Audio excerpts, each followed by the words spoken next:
com bons ordenados para que fosse... Mas está com algum problema o Sr. Deputado do PSD? Não, até que está desse lado até podia ir embora. Também não está a fazer nada, pode-se ir embora também. Se está com algum problema... Sr. Deputado, aqui quem decide quem vai embora ou fica sou eu. O Deputado do PSD não está a intervir, não está aqui a fazer nada, pode ir embora. Queira terminar, por favor, a sua intervenção, porque já só tem 4 segundos para isso. Tenho 4 segundos não, tenho mais algum tempo, porque, bom... Tem mais tempo, voltou aos 0 minutos. Estou ao 0, precisamente já estava a falar, tinha 2 minutos e 39, nós começámos do 0, já está... Tinha falado 2 minutos, Sr. Presidente. Tem direito a 7. Tem direito a 7 minutos. Tinha falado 2 minutos e 39, peço desculpa, então o lápis é meu, agradeço até o reparo, foi muito útil. Faz favor, Sr. Deputado. O Sr. Deputado Pedro Delgado Alves pede a palavra para que efeito? Lavará um protesto. Um protesto, faz favor, Sr. Deputado. Muito rapidamente. É só porque eu acho que não devemos normalizar o que não é normal e acho que muitas vezes neste Parlamento fazemos isso. Aceitamos que as pessoas insultem as outras, usem expressões que não são adequadas e, portanto, da nossa parte, pelo menos para assinalar que as expressões utilizadas pelo deputado Pedro Pinto não devem ser aceitáveis, não tenho nada contra cefalópodes, até do ponto de vista gastronómico à galega ou cozido ou com arrozinho até é porventura simpático, não tenho nada contra cefalópodes quando fazem previsões futebolísticas, mas sei que a intenção do Sr. deputado Pedro Pinto, quando fez a alusão a um polvo, não era essa, era outra e era de insultar e queria apenas lavrar um protesto, não pretendo prolongar o incidente. Eu acho é que se não traçamos uma linha quando as pessoas não estão à altura das funções que desempenham e da linguagem que devem adotar numa comissão parlamentar, estamos a abdicar de defender a democracia. Portanto, queria deixar este protesto. Obrigado. Fica ao protesto. Como? Pode responder, Sr. Deputado. Não tem? Tem ao contraprotesto, é assim que se chama. Faz favor. Sr. Presidente, muito obrigado por me dar a palavra. Eu já estou habituado, já estamos habituados à retórica do Sr. Deputado Pedro Delgado Alves. Convive muito mal com a democracia, nós sabemos isso também. Agora, se já nem a expressão polvo se pode dizer na Assembleia da República ou numa comissão, então não sei. Se calhar o Sr. Deputado Pedro Delgado Alves gosta tanto de fazer a censura que tanto diz combater, afinal quer censurar. O Sr. Deputado tem só uma coisa a fazer. Veja quais é que são as expressões que nós podemos ou não utilizar. E depois nós utilizaremos à sua medida. É assim que quer. É assim que se faz na Venezuela, é assim que se faz em Cuba, é assim que se faz na Coreia do Norte. Aqui em Portugal não. É um polvo, olhe para mim, olhos nos olhos, polvo socialista que existe na Proteção Civil. Várias coisas que podia perfeitamente ter poupado as comunidades migrantes a uma estigmatização que, infelizmente, forças extremistas que hoje no país têm um peso e têm uma vocalidade que não tinham anterior, lhes dificultam todos os dias a vida, todos os dias a integração na nossa comunidade. E também não podia, para o Sr. Ministro concluir, no tempo que me resta, não vou ocupar tempo, o todo, mas não posso deixar de dizer que não sei se alguém mandatou o Sr. Deputado Pedro Delgado Alves como xerife da Assembleia, eu desconheço isso. Da minha parte, o que lhe posso dizer é que extremista é a sua tia. Obrigado. Muito obrigada, Sr. Deputado. Passaria agora a palavra ao Sr. Deputado do PSD. Sr. Deputado Pedro Delgado Alves pediu a palavra para... Só para perguntar à mesa se vale tudo. Ou seja, se não há um momento, pelo menos, de censura em relação à forma como as pessoas se dirigem umas às outras. É só essa pergunta. Só se não é possível, pelo menos dar nota, temos de dizer ao Sr. Deputado que há linguagem que não é aceitável. Não seria aceitável no local de trabalho, não seria aceitável numa escola, não seria aceitável num autocarro entre duas pessoas que se cruzam. É só isto. Tratemos uns aos outros com dignidade. Discorda à vontade, discorda do que eu disse. Pode-se entender que eu estou a ser censor quando critico uma posição. Agora, há mínimos de conduta. Sr. Deputado Nuno Gabriel. De acordo. Eu só não admito a nenhum deputado nesta casa que me chame extremista. E tenho esse direito. Gosto do Sr. Deputado Pedro Delgado Alves. Ou não. Isso é uma questão que é dele. Quem diz o que quer, ouve o que não quer. Tenho dito. Aqui não há xerifes. Aqui respeitamos todos. Não é exigir respeito de um lado e do outro. Não há. Muito obrigada. Pronto, penso que ambos colocaram as vossas posições.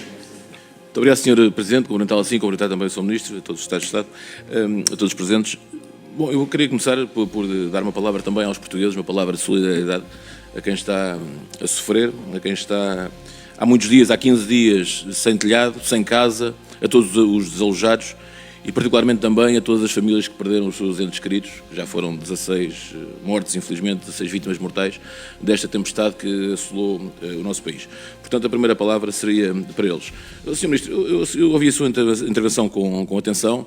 Eu creio que o problema da imigração em Portugal é um problema importante, é um problema que nós temos falado muita vez, que o Chega tem feito uma das suas bandeiras de controlar a imigração contra a política de portas abertas que o Partido Socialista deixou o nosso país, mas eu não sei se o Sr. Ministro percebeu o que é que se está a passar passar no nosso país. O Sr. Ministro é um dos mais importantes deste Governo, é Ministro da Presidência, é um Ministro que todos nós sabemos que gosta de arregaçar as mangas quando o país tem um problema e que, eu não sei se percebeu, que estão diques a arrebentar na zona de Coimbra, que temos milhares de pessoas desalojadas no nosso país, que temos centenas de lugares isolados no nosso país, que os comboios não estão a funcionar a grande parte do país, que temos centenas de estradas cortadas, ou seja, que temos uma série de problemas no nosso país gravíssimos neste momento e que é preciso resolver.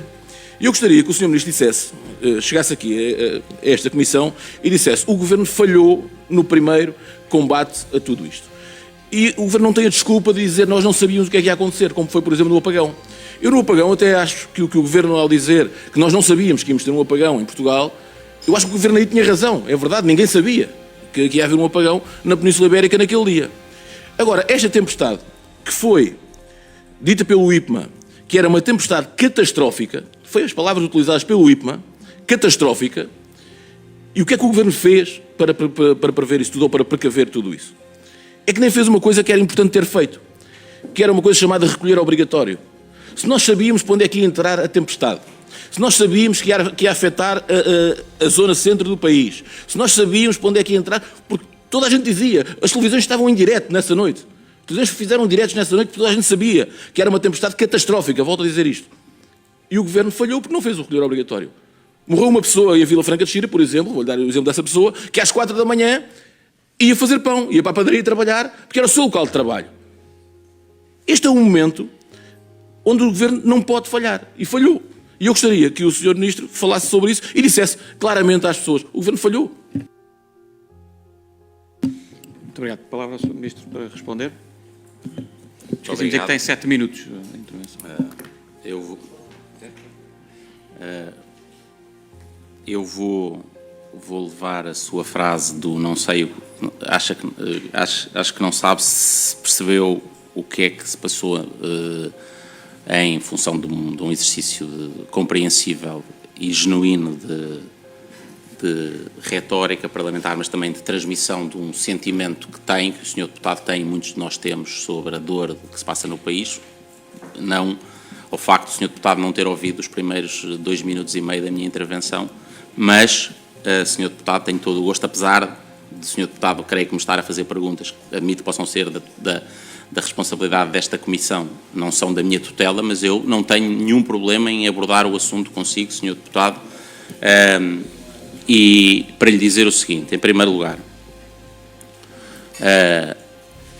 houve, de facto, previsão de que o país passaria um fenómeno de clima bastante mais extremo do que é o normal. Também uma previsão de que o fenómeno ia ser bastante diferente daquele que acabou por ser. Eu aponto-lhe só 2 diferenças. Nós todos recebemos mensagens a prever ventos de 140 km/h e os ventos atingiram 210 km/h e faz toda a diferença. Em segundo lugar, Sr. Deputado, os modelos do IPMA previam, como acontece praticamente sempre nestes fenómenos, que os ventos chegassem à costa e abrandassem e, de uma forma extraordinariamente rara, aliás, alegadamente nunca registada na Europa, no continente europeu, não só não perderam força à chegada ao território nacional, como não perderam força até chegar à fronteira espanhola. Sem prejuízo disso, houve avisos à população e houve colocação em prontidão dos serviços todos da Proteção Civil.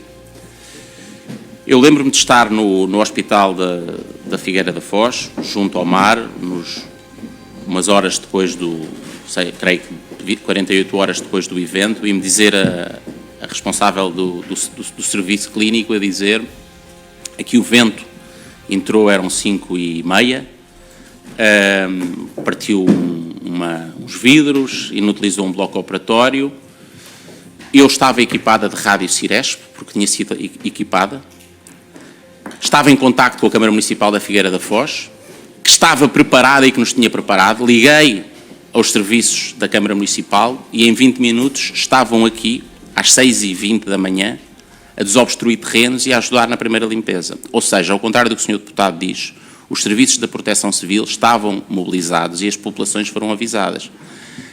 Eu percebo a procura, que é natural, e eu não recrimino de todo, não tomo isto como uma crítica. O que é que se podia ter feito mais? Eu vou-lhe tentar mostrar o desajustamento da sugestão que o Sr. Deputado fez. O Sr. Deputado diz, sabia-se onde é que ia entrar e onde é que ia passar-se. Previa-se. E essa área era a região centro. Tocava no distrito de Lisboa, bem a norte. Se a conclusão, como foi feita agora a propósito das cheias, fosse uma solução de evacuação, ou se quisermos de recolher obrigatória, como disse, ela nunca se aplicaria à Vila Franca de Xira, porque não estava previsto que o vento aí chegasse. E, portanto, o seu apelo não levava a nenhuma resposta. Infelizmente, não teria como resultado evitar essa perda de vida humana, mesmo que a pessoa tivesse cumprido, ou se a pessoa não tivesse cumprido um recolher obrigatório que fosse aplicado ali. E, portanto, a Proteção Civil funciona com base em modelos de previsão e vai adotando medidas de prevenção, como aconteceu esta noite no Mondego. Há um caudal definido a partir do qual se dão ordens de evacuação. Esse caudal é dos 190 metros por segundo. Esse caudal foi entre 1.800 e 1.900 foi atingido ontem e, como está definido há vários dias, eu diria há 10 dias pelo menos, foi dada a instrução e foi em ligação entre a Proteção Civil, as Forças Armadas e o município, designadamente, creio que todos vimos, os Presidentes de Câmara, a Presidente de Câmara de Coimbra, de Montemor e Sor, a executarem com os Presidentes de Junta esse acompanhamento para a evacuação. Desde creio que 30 de janeiro, estão a ser feitas monitorizações dos diques, reforço de barreiras, acompanhamento às populações para, havendo necessidade de evacuação, ela ser executada, como já foi feita em Mértola na semana passada, ou foi feita nesta noite, e por isso eu ter dito aqui, logo para começar, que o perigo é real e pedimos às populações para cumprirem e seguirem as orientações das autoridades. Muito obrigado, cumprimento a todos. Peço desculpa de só chegar agora e de substituir o vice-presidente, mas estava na conferência de presidentes, que eu sou presidente da Assembleia da República, marcou para as 10 da manhã. E continuaria então a falar a palavra ao Chega, que ainda tem, ao que parece, 2 minutos e 39. Sr. Deputado Pedro Pinto.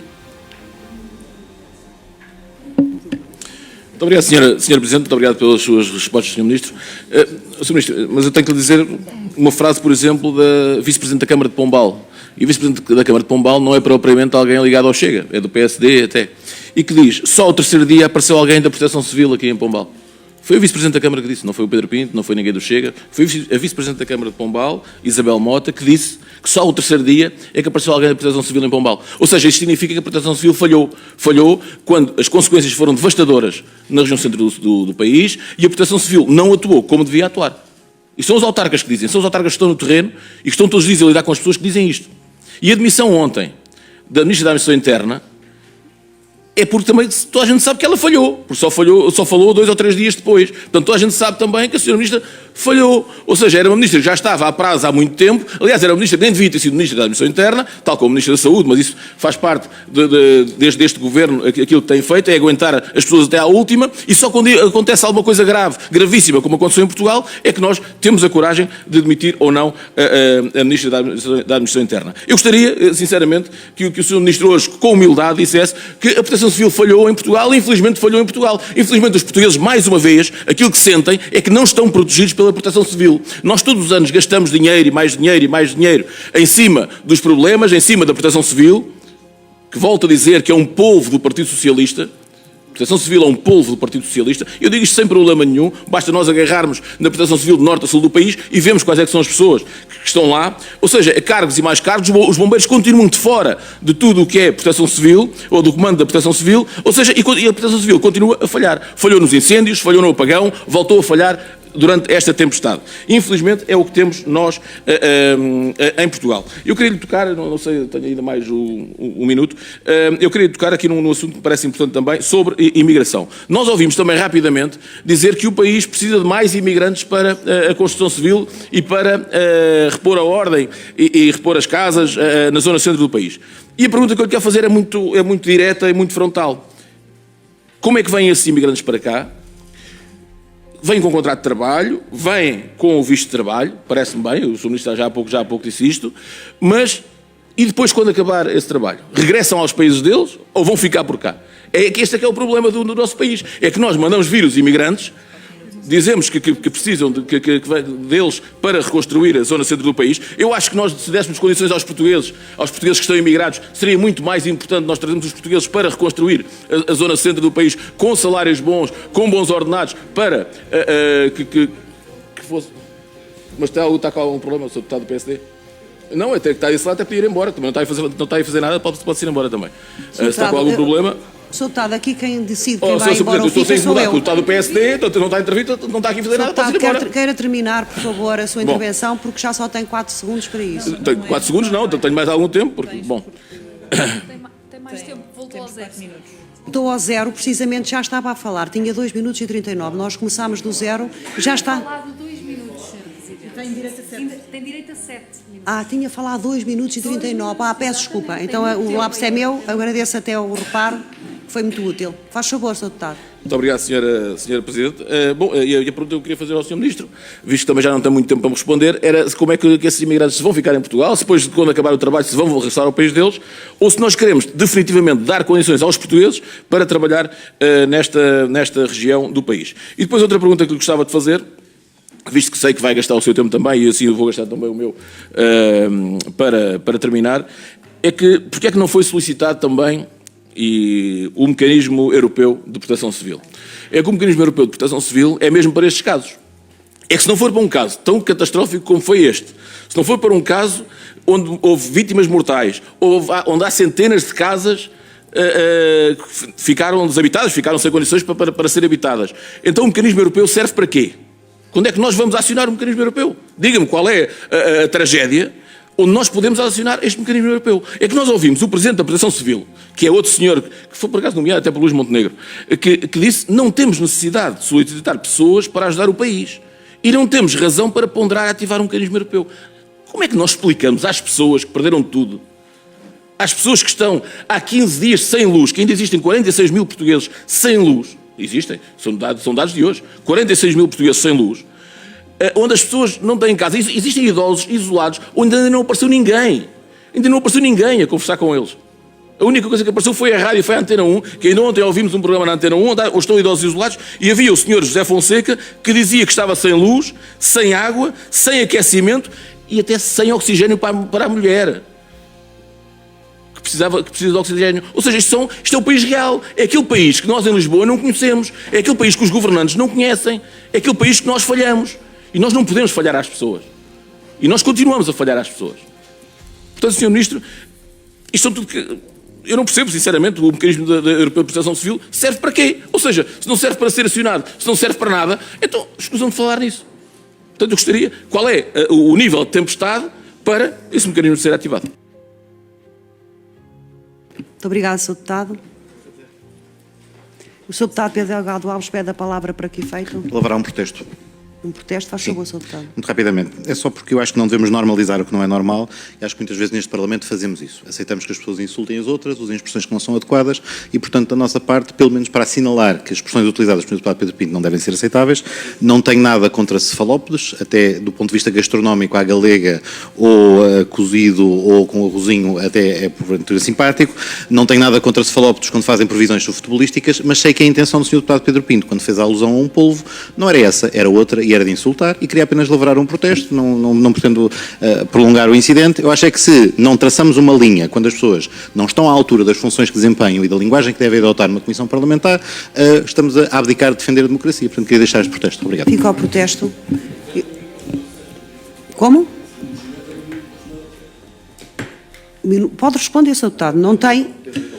Tem ao contraprotesto, é assim que se chama. Faz favor.